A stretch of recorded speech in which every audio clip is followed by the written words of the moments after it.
แถวนี้แซ่บบ่แซ่บบ่แซ่บบ่เฮ้ยมาแม่กินปลาน้อยนะแซ่บเด้อน้องสายแซ่บเด้อลูกหลาน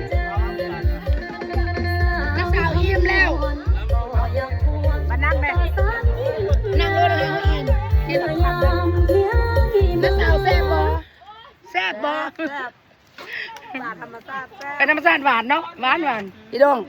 ปลาโตน้อยแต่ว่าแซ่บโตน้อยแต่มีคุณค่าเลยพี่น้อง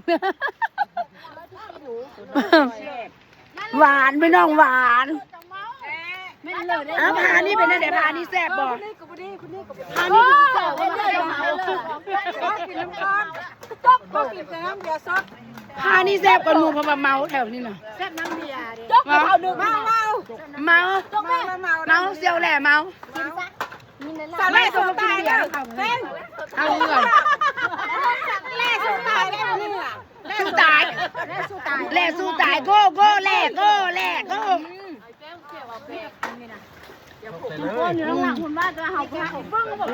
โอ้ข่อยฮ้อนน้ำหมวกอะไรมาก่อนป้าไม่อย่างนั้นน่ะเผ็ดแซ่บแซ่บโอเคพี่น้องมวนซื่นน้ำกันกินปลาตัวน้อยแต่ว่ามันแซ่บพี่น้องมันหมูคูมวนน้ำกันเนาะกินอย่างก็กินเนาะแซ่บหลายพี่น้องเพนี่มวนหลายมาพี่หาน้องมวนพี่น้องอย่าโดนนานบ่ได้เจอหน้าเจอตากันสู้ได้เจอกันกินข้าวกับแซ่บเนาะเซียวเนาะกันเอ็ดคำใหญ่ตุกันยังมาสบายดีนะคะเอ้า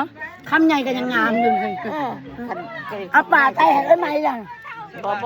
มันบ่มีฮอดป่าไตเนี่ยกลางสบายเนี่ยนะกลางบ่มีเสียงแล้วแซ่บอยู่